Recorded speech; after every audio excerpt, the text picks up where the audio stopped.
G'day,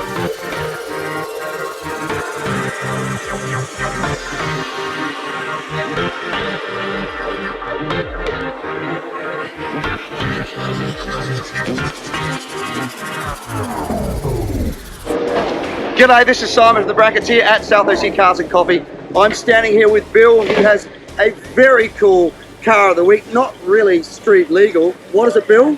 No, it's a AA Fuel Dragster from the mid-1960s called the Magic Car. It's absolutely amazing. I just got to say, the best things came from mid-1960s, me included. Let's swing the camera around and check it out. It would be remiss of me if I didn't start at this end, the tow vehicle, but what we're actually looking at is this end, which is a super cool dragster back in the days when the men were absolutely fearless. We're going to look at some of the reasons why in a moment. Tell us a story about this car, Bill. So how long have you been involved with it? Well, I've been involved with it since 1990. I was 40 years old, and I was old enough to be a kid again, and my wife said, okay, fine, you want to buy a front-engine dragster from the 60s? Okay, go on ahead and get it. Did she not love you or something? Were you big insurance policy? She loved me because she knew I wasn't going to do anything but make it what it was and start it up and make flames and tell stories. Yeah, that's what I was going to do. Yeah, there's a few things that people should know about these dragsters. One of the things being, of course, that with a motor of this era with that blower on top, if you had any sort of misfire issues, or particularly running these things on nitro, as this is, the blower would fly off, and the driver would literally just drive headfirst straight into the blower. We have photos of a driver that was sitting in the driver's seat with a blower in his lap. Oh my goodness. Going 150 miles an hour, so it did happen. Well, at least he didn't drop it and damage all the edges, right? I know what I know. He saved it. The other thing that blows me away is, look down there between the legs. Is that a 9-inch down in there? That's an early Oldsmobile. Right, okay. Rear end, yes. So that's sitting, the rear end, the diff center is sitting right. Explain that. Right between your legs. Yes, it's like the vasectomy you never want to have. I know it. Yeah, there were so many parts of this kind of design of car that were so dangerous. I mean, what would happen up front? You could have the blower could explode, flames could come back in your face. Yep.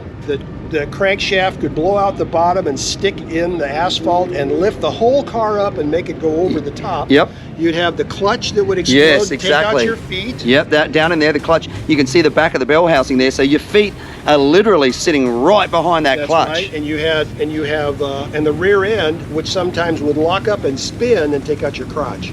So it wasn't a good place to be. No, these guys, and let's face it, a lot of them weren't wearing race suits in those days.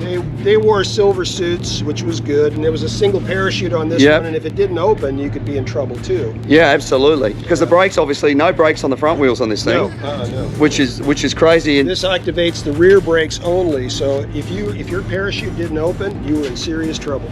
So let's talk about the motor. So it's a nitro burning Hemi. It's a 392 Chrysler Hemi out of a 1957 Chrysler Imperial street car. Isn't it amazing? And a magneto on it, not a magneto. Correct. Yes, and they found that the way that the 392 Hemis were built back in those days, the 354s, the 331s, Chrysler did a really good job of engineering the block and the crank, and they would hold together when other motors wouldn't. Yeah. So that's the reason why so many people were running this kind of motor. Yeah, and Hemis are still used to this day in drag racing because they're such a efficient. They breathe really well. Yeah, great engine to work on. So let's talk about the horsepower. What was this thing making? It ran around 1,200 to 1,500 horsepower when you would run 90% nitromethane in it, which we run it today. Yep. We put nitro in the tank, we start it up and make flames and make people either move back or make their eyes water for sure with nitro. Yeah. There's nothing like it.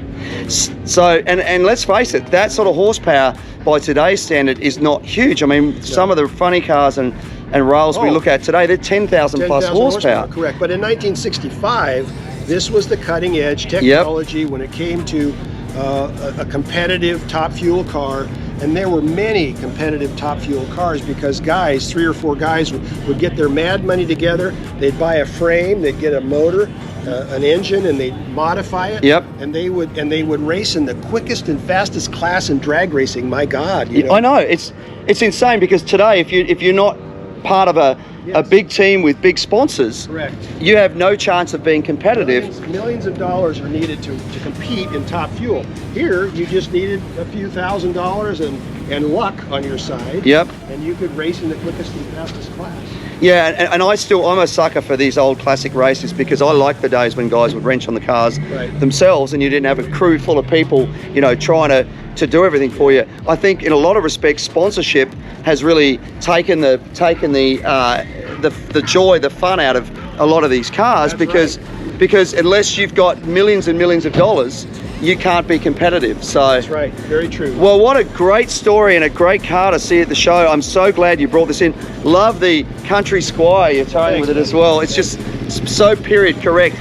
As our winner of Car of the Week, you get this Meguiar's complete kit with the polishing sponge, cleaner wax, scratch remover, car wash, glass cleaner, interior detailer, hot shine foam. I'm not sure how much you can use on this. Well, you know what? I'll use them on both of them, and I really appreciate it. That's very nice of you guys to do that. No, it is absolutely our pleasure. Thank you so much for bringing this out. Really appreciate it. You're welcome.